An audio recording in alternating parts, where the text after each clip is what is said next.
In the world of K-pop, where the spotlight demands perfection, baseless rumors aren't just an attack on a celebrity's reputation, they're a direct blow to the fragile trust between the public and the entertainment industry. The recent social media storm surrounding serious accusations against Jennie, BLACKPINK, IU, and several other female idols is a shocking reminder of how truth can be twisted in an era dominated by unfiltered podcasts and self-proclaimed influencers acting as new media powerhouses. From baseless claims to a social media earthquake. On May 28, Koreaboo reported on a controversial podcast that quickly stirred massive backlash. In it, influencer Kara, who claims to be the ex-girlfriend of former Big Bang member T.O.P., along with another figure, Wotak, made shocking allegations that many Korean female idols, including IU and Jennie, have price tags and could be bought by wealthy businessmen. Kara explicitly stated that top-tier K-pop idols could be purchased if one has enough money, naming IU and claiming her alleged rate was $5,000 per night, a figure not only insulting but recklessly defamatory.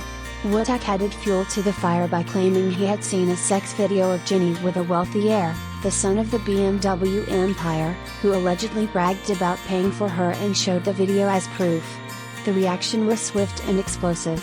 The podcast garnered over 2.3 million views across platforms like X, formerly Twitter, and Instagram within hours.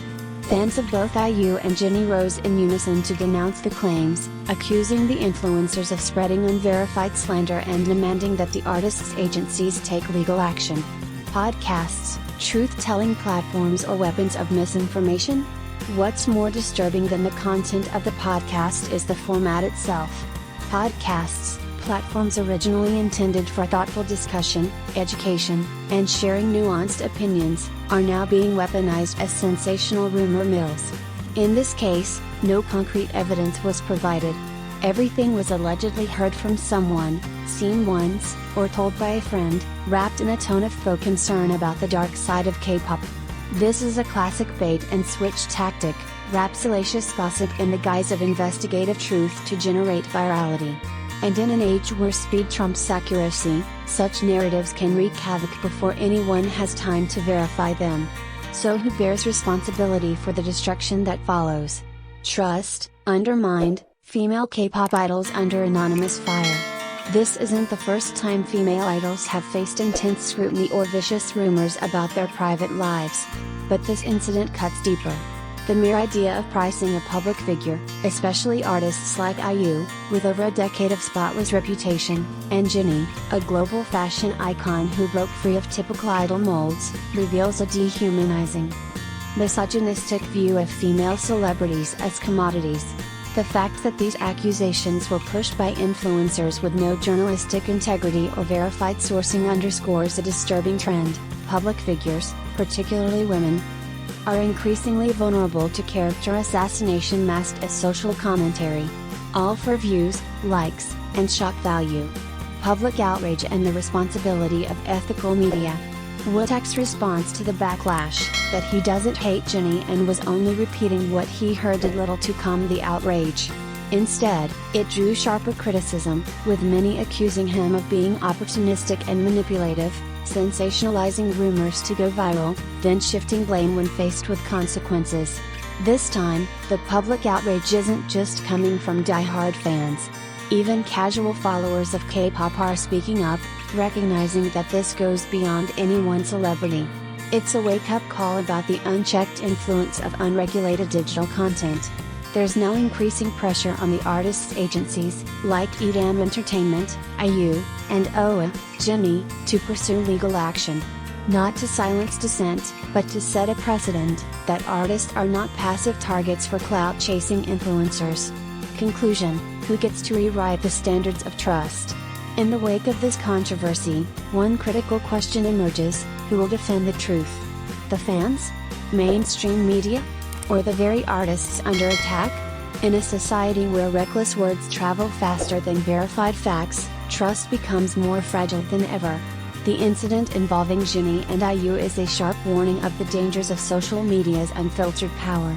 But if fans, ethical media professionals, and industry players stand firm, perhaps someday we can create a space where artists are no longer priced and traded like marketable rumors, especially not under the flimsy protection of a podcast microphone. The K-pop industry, often idealized for its polished visuals and disciplined performers, is now facing one of its most sensational and disturbing controversies.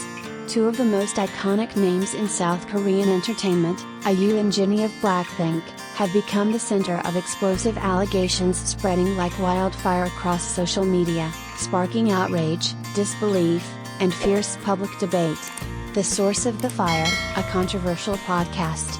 On May 28, a podcast hosted by influencer Kira, a figure who claims to be the ex-girlfriend of former Big Bang member T.O.P., dropped what many are calling career-ruining bombs. In her episode, co-hosted with another influencer named Woodhack, Kira accused several top Korean celebrities of engaging in paid companionship with wealthy businessmen, claiming that idols are priced and offered like commodities in secret deals. But it wasn't just vague talk.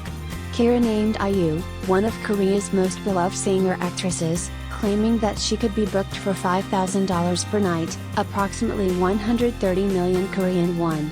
No evidence was provided, just the shocking accusation itself. As if that weren't enough, Woodhack followed up with an even more jaw-dropping claim, that he had personally seen a sex tape of Jennie from BLACKPINK with the son of the BMW conglomerate's heir. He told me he paid for Jennie, and then showed me a private video of them, Woodhack said. Again, no video has surfaced, and no verifiable proof has been presented. Backlash and public fury. The response was immediate. The episode gained over 2.3 million views within hours. Fans of IU and Jennie flooded X, formerly Twitter, Instagram, and forums to condemn the podcast, labeling the accusations slanderous, misogynistic, and baseless. For IU, the claims were particularly damaging. Known for her clean image, philanthropy, and steady rise from humble beginnings, she has rarely been involved in controversies. Meanwhile, Jennie, who has long endured intense media scrutiny for everything from her dating life to her fashion choices, is again being pulled into a storm that undermines her artistic and personal dignity. Both fandoms have demanded legal action from the artists' agencies, calling for a lawsuit to be filed against both Kira and Woodhack for defamation and character assassination. The dark side of influencer-driven media. This controversy reveals a deeper crisis, the growing power of unregulated, influencer-led content, especially podcasts that blur the line between gossip and journalism. With no editorial oversight, podcasts like these can weaponize hearsay and personal anecdotes into massive digital scandals, ones that can permanently stain reputations. Woodhack has since attempted to walk back his words, claiming, "I didn't mean harm. I was just recounting a story I'd heard about the dark side of K-pop. But the public isn't buying it." His vague retraction only intensified calls for accountability, with netizens accusing him of leveraging shock value for fame. Conclusion: a line must be drawn. Whether these allegations are complete fabrications or exaggerated distortions of half-truths, one thing is clear: the reputations of two of Korea's most powerful female entertainers are being publicly auctioned by strangers chasing clicks. This is more than celebrity gossip, it's a turning point in the conversation about ethics in media, privacy, and how female stars are uniquely vulnerable to commodification and slander in the digital age. Fans, media professionals, and artists themselves must now ask, who protects the truth when lies go viral?